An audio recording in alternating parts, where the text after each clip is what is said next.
someone was asking me about the different apps I'm using for Chinese. I'm definitely not fluent and only about maybe a month and a half or 2 months into my language learning journey with Chinese. But having tried a few different apps, these are the ones that I've decided to stick to. So you can see I've got quite a few apps on my phone.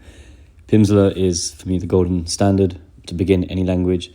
You can go through different language practice drills, such as learning about different phrases and doing quizzes to practice your language. But the main bulk of the offering here are the audio classes.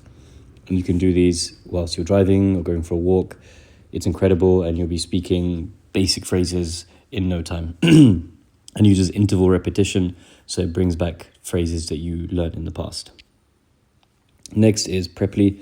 This is not a language learning app specifically. It's more about finding a tutor. Really good UX, very easy to organize and structure things, so I highly recommend.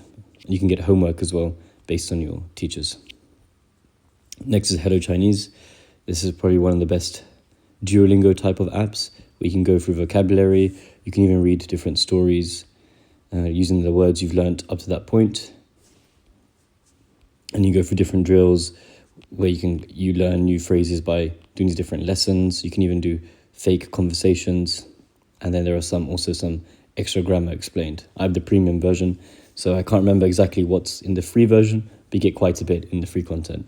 And then there's a spaced repetition section here where if you click on these, you can go over words that you haven't covered in a while. So every day you can do that. Then there are different aspects, such as different games or other stories to read.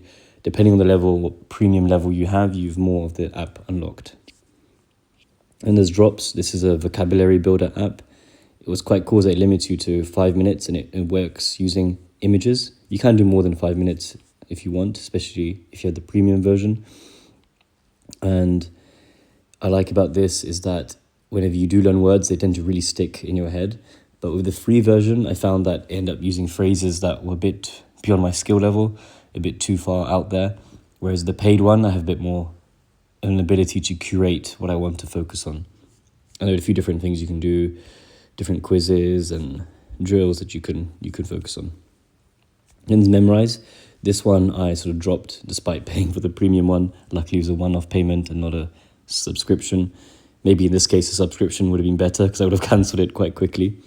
And here there are native speakers that speak. And then you go through the phrases, you learn them, and you try to memorize them. I'm not a huge fan of just learning random phrases, so I don't like it too much. I like to have broken down into smaller words. But there have been some times where I felt that with Memrise, the phrases seemed very natural, what I imagine people would use in day-to-day conversation. I'd have to confirm that, but it feels that way. Whereas with something like Pimsleur, sometimes I feel that they're using very formal language. Then there's Immersive Chinese. This is really cool.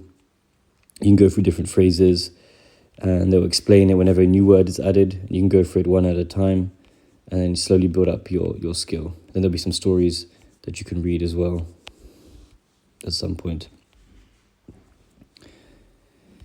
And then there's Lingodeer. This is another Duolingo type of app. But to me, the phrases are really complex and drawn out. Seem to be very overly formal. At least that's how it was in Korean. Whereas in Korean, I had a better understanding of differentiating between formal and non-formal sentences. In Mandarin, I can't tell as well as I can in Korean. But judging on that, I imagine it's the same.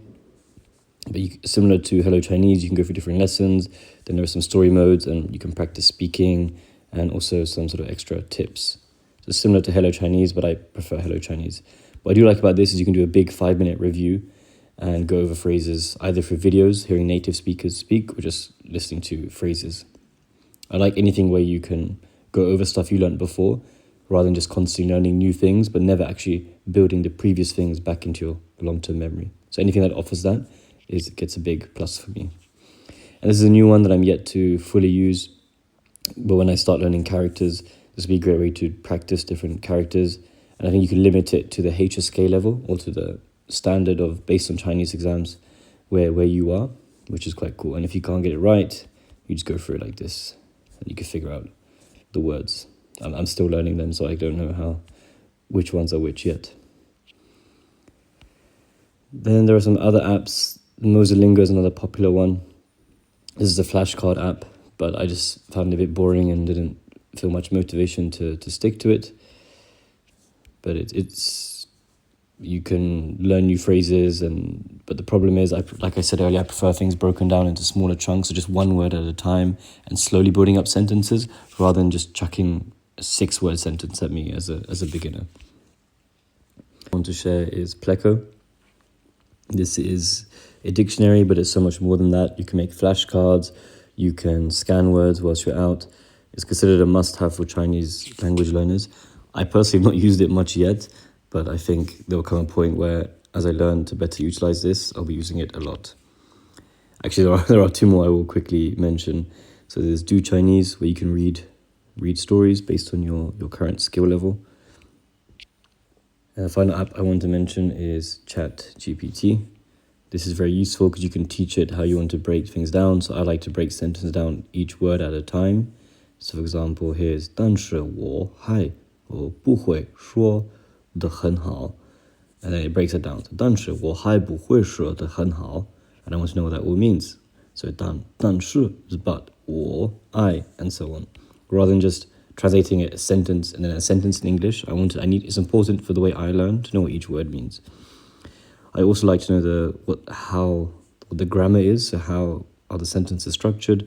So where is the subject, for example, or here, where is the verb, where is the time duration, and so on. So I definitely recommend ChatGPT. And let me know if there are any apps that you use.